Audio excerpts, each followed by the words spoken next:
if we are bullish on Bitcoin for the simple fact that its properties as a digitally native peer-to-peer money are so obviously a 10x on the status quo. Oh And yeah, again, as an investor, this is a technological game changer. I can send, store, and receive money without anyone's permission, and it works. And it's been working for, over a decade and will continue to work for probably a very, very long time. And the idea of opening a bank account and all the KYC that has to be done, and then all the fees that are involved, like yeah, it takes longer, it's more expensive, and it's harder. It's like, well, this yeah. is obviously a better technology, but then it's like, how do we recreate some of the other solutions that are already good, but on top of this new thing? Mm, And that's where I'd love to teach me about BitCredit and mm. the business that you're building. I watched your demo vid today about, Okay.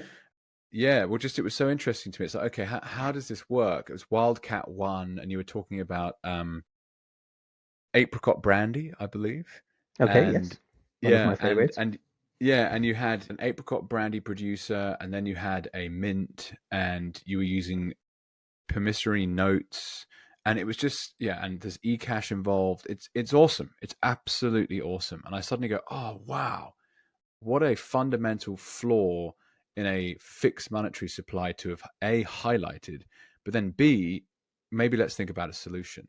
So please teach me about, when you first were like, oh, I've got to do something about this. Yeah.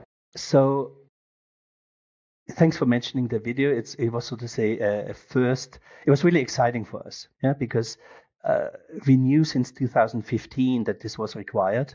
We actually discussed it openly, both at the Bitcoin Austria meetups, where we had a presentation in 2015. And funnily enough, now 10 years later, uh, tomorrow I'm going to have the presentation. Guys, here's the system. Now, how can Cool. we get this going? Yeah. But there was a period of 8 years in between where I didn't do anything because, okay, somebody will do the work, right? Mm, mm, It's so logically what's missing. And then it went all different direction, went SOV instead of medium of it. Anyway, so 2 years ago we started again. So what does it mean? It means that if a merchant, and in our case the apricot seller, those apricots don't last long. They don't stay beautiful for long. You're talking a week, two maybe. And if the brandy manufacturer has all the brandy manufacturing machinery, he did all his investments, he still needs apricots. So in the video which you mentioned, Mario, who's the apricot brandy producer, asked me, "Hey, Hubertus," I was the apricot producer on Apricot Hill. Um, can't you give me trade terms on this on your apricots? Yeah, I can produce my apricot brandy in 2 months and sell it, so I'll pay in 2 months. And I said, well, why not? Nobody can eat the many tons of apricots which you just harvested, so let's sell it to the man, and I'll wait two more months. I've been waiting a year for the harvest, so why not? Yeah. Um, and so he gives me this bill of exchange, a promissory note, which is the simplest form of bill of exchange. But BitCredit protocol does anything. So the nice thing about BitCredit protocol is that within 1 minute, you can enter the system. It's just a URL. It's unblockable. It's a PWA software, which, progressive web app. I don't need to go into any app store. They would absolutely block us. And can start filling out electronic bills of exchange signed by your electronic signature, which are absolutely reliable because they run on a state chain, which tracks who owns it, who issued it, who is liable to pay. Yeah. So in that mm, case, it's Mario, the apricot brandy manufacturer, who's liable to pay mm, me in 2 months. So mm, that's the first step. So I'm waiting. If I did do nothing now with the bill of exchange, I just send in 2 months the very specific taproot address to Mario, a BIP60 address, pay to contract, if some of you may know that, which proves when Mario pays that he paid exactly for my bill of exchange, which was in exchange for those apricots, real value. So that's the simplest case. But Mario could also pass it on to his suppliers, for instance, to somebody who sold him a distillery machine, to pay him for that, which is called endorsement. Yeah.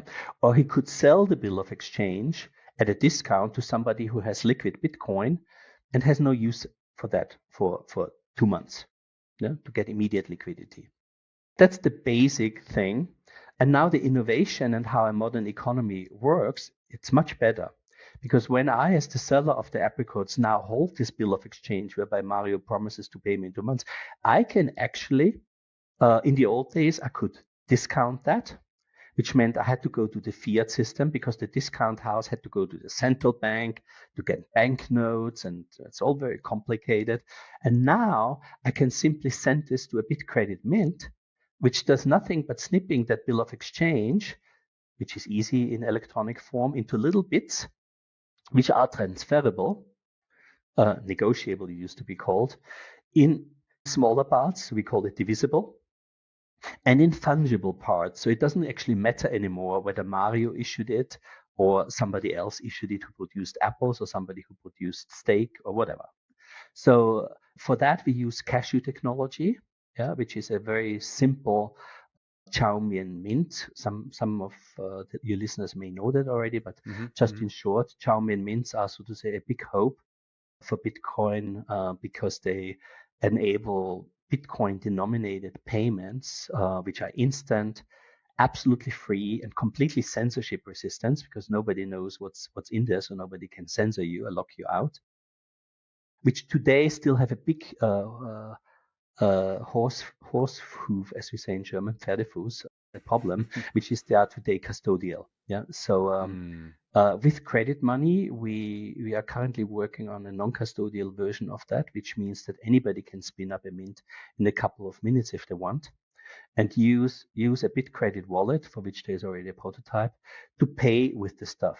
Instant, free, global, absolutely scalable to infinity. There will be absolutely no scalability problem on Bitcoin anymore.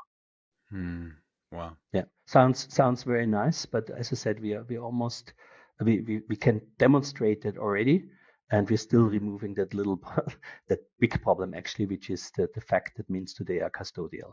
Because as long as they are custodial, governments can get you and ensure that their fiat money monopoly retains, so that they can distribute the bad money to finance the deficits. So Hubertus, to stick with the kind of the business example, so you've got a primary producer of a crop. That crop has a life, like it's, you want to be brewing your beer at the best time. You want to be making your wine at the best time. You want to be making your bread at the best time.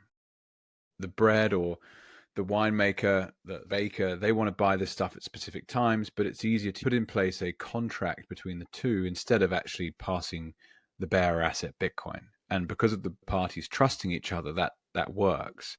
And once the producer has got that bread in hand, they can then either disperse that value by selling it, or they might have, as you said, a manufacturer that's loaned them a machinery or something, and some of the proceeds have to go to them. You can see it, like, the point is each economic actor needs to make the best decisions for themselves, and this just helps you do that. So the crop grower in the first instance, forgive me as I just think this through out loud, they've got their apricots, and now that they have this IOU essentially from the apricot brandy producer, what you're saying is by the use of the cashew technology, you're able to actually then basically homogenize that pristine credit because it's backed by actual apricots, and then they can be traded. So the enhancement of that IOU, as we call it, happens at the BitCredit mints. Yes. And then it plugs seamlessly into cashew. Right.